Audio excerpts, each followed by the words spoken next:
मेरे सुकून आप सभी का स्वागत है आप सभी का यूट्यूब चैनल साहिल संघर्ष स्टडी में। आज की वीडियो आपके लिए काफी ज्यादा इंपॉर्टेंट है। आज की वीडियो में आप सभी को बताने वाला हूं मानव नेत्र जो फिजिक्स का आपका तीसरा चैप्टर है उसका इंपॉर्टेंट टॉपिक। ठीक है, अगर आज की आप वीडियो को शुरू से अंत तक देख लेते हैं मानव नेत्र से आपका चैप्टर से एक भी प्रश्न नहीं छूटने वाला है। ठीक है, तो इस वीडियो को आप शुरू से अंत तक जरूर देखिएगा। आज की वीडियो में मानव नेत्र का जो आपका चैप्टर है फिजिक्स का तीसरा, इसका इंपॉर्टेंट टॉपिक बताने वाला हूँ जहां से प्रश्न पूछा ही जाता है 100%। ठीक है, सबसे पहले आपको जानना होगा जी कि मानव नेत्र हमारा जो चैप्टर है फिजिक्स का उससे कितना अंक का प्रश्न हमारा एग्जाम में पूछा जाता है। ठीक है, आपको हर चैप्टर के बारे में पता होना चाहिए कि हमारा एग्जाम में कितना अंक का प्रश्न उस चैप्टर से पूछा जाता है जिस चैप्टर को मैं कंप्लीट कर चुका हूँ। ठीक है जी, तो मानव नेत्र चैप्टर से आपका प्रश्न एग्जाम में 3 से 10 अंक का पूछा जाता है। 3 से लेकर 10 अंक का प्रश्न आपका बोर्ड एग्जाम में पूछा जाता है मानव नेत्र आपका चैप्टर से जो फिजिक्स का तीसरा चैप्टर है। ठीक है जी, तो आज की वीडियो को आप बिल्कुल हम सीधा तरीका से शुरू से अंत तक देखिएगा।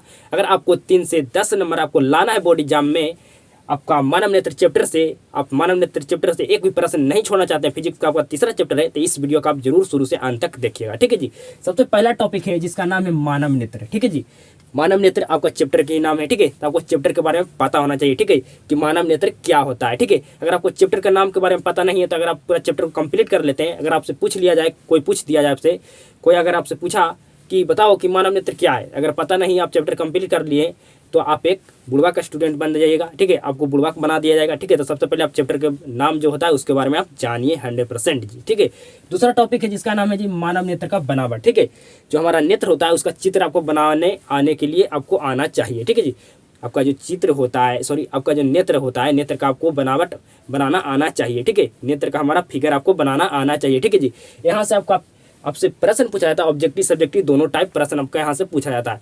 आपको कहा जाएगा कि मानव नेत्र की बनावट बनाइए 6 नंबर में, या यहाँ से आपको ऑब्जेक्टिव प्रश्न 1 से 2 देखने के लिए मिलता है। ठीक है, तो मानव नेत्र का बनावट आपके लिए काफ़ी ज़्यादा इंपॉर्टेंट ये टॉपिक है मानव नेत्र चैप्टर के लिए। ठीक है जी, तो यहाँ से प्रश्न 100% पूछता है। ठीक है जी, तो जो भी आज की वीडियो में टॉपिक बात करने वाला हूँ मानव नेत्र चैप्टर से, ठीक है, वहाँ से प्रश्न पूछा ही जाता है 100%। ठीक है जी, तीसरा टॉपिक है मानव नेत्र की समंजन क्षमता। ठीक है, मानव नेत्र की समंजन क्षमता, यहाँ से सब्जेक्टिव प्रश्न पूछा जाता है।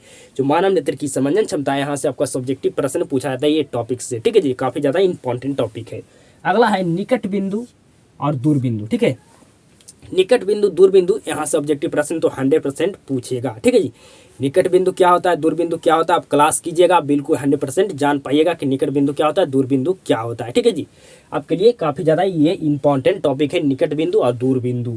अगला टॉपिक है जिसका नाम है दृष्टि दोष। ठीक है, दृष्टि दोष, यहाँ से आपका सब्जेक्टिव प्रश्न पूछा जाता है। ठीक है जी, यहाँ से सब्जेक्टिव प्रश्न आपका पूछा जाता है कि दृष्टि दोष से आप क्या समझते हैं। ठीक है, तो काफ़ी ज़्यादा इंपॉर्टेंट यहाँ से आपको प्रश्न पूछा जाएगा दृष्टि दोष क्या होता है। ठीक है जी, अगला टॉपिक है जिसका नाम है दृष्टि दोष के प्रकार। ठीक है, यहाँ से ऑब्जेक्टिव सब्जेक्टिव सारा प्रश्न पूछा जाता है।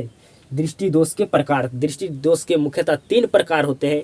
आपका कौन कौन होता है इसको जानने के लिए आपको क्लास करना होगा। ठीक है जी, तो दृष्टि दोष के प्रकार के बारे में आपको 100% नॉलेज होना चाहिए। यहाँ से प्रश्न ऑब्जेक्टिव सब्जेक्टिव दोनों टाइप का प्रश्न यहाँ से पूछा जाता है और ऑब्जेक्टिव सब्जेक्टिव टाइप का प्रश्न यहाँ से बनता ही है। ठीक है, तो आपके लिए काफ़ी ज़्यादा ये इंपॉर्टेंट टॉपिक है जी, दृष्टि दोष के प्रकार। अगला टॉपिक जिसका नाम है टिंडल प्रभाव। ठीक है, यहाँ से ऑब्जेक्टिव सब्जेक्टिव दोनों प्रश्न पूछा जाता है। टिंडल प्रभाव क्या होता है इसके बारे में आपको नॉलेज होना चाहिए, आपको पता होना चाहिए। ठीक है जी, अगला टॉपिक है जिसका नाम है मोतियाबिंद। ठीक है, यहाँ से ऑब्जेक्टिव प्रश्न पूछा जाता है, सब्जेक्टिव प्रश्न पूछा जाता है। ठीक है, तो मोतियाबिंद क्या होता है आपको पूरा अच्छे तरीके से आपको पता होना चाहिए। अगला टॉपिक है जिसका नाम है तारे टिमटिमाने प्रतीत क्यों होते हैं। ठीक है, ये आपका ऑब्जेक्टिव प्रश्न यहाँ से भी पूछता है, सब्जेक्टिव प्रश्न भी पूछता है। ठीक है, मतलब आज की हम वीडियो में वही टॉपिक की बात करने वाले हैं जहाँ से प्रश्न हर हाल में पूछा ही जाता है आपका मानव नेत्र का। मैं वही टॉपिक के बारे में बात कर रहा हूँ इस वीडियो में, तो इस वीडियो को आप शुरू से अंत तक जरूर देखिएगा। अगला टॉपिक है जिसका नाम है जी तारे टिमटिमाने प्रतीत होते हैं परंतु चंद्रमा और ग्रह क्यों नहीं।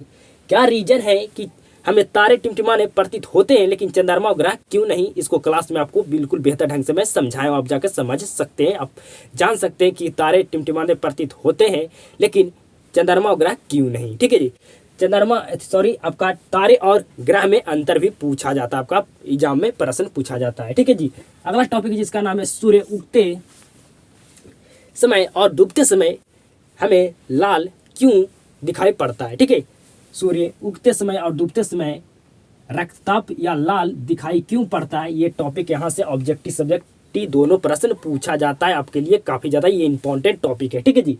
तो हम आज की वीडियो में आपको मानव नेत्र चैप्टर से 12 टॉपिक बताएं, ठीक है। ये 12 टॉपिक आप पढ़ लीजिए, आपको एक प्रश्न भी नहीं छूटेगा। मानव नेत्र चैप्टर जो आपका फिजिक्स का तीसरा चैप्टर है, एक भी प्रश्न आपका नहीं छूटेगा एग्जाम में, ठीक है।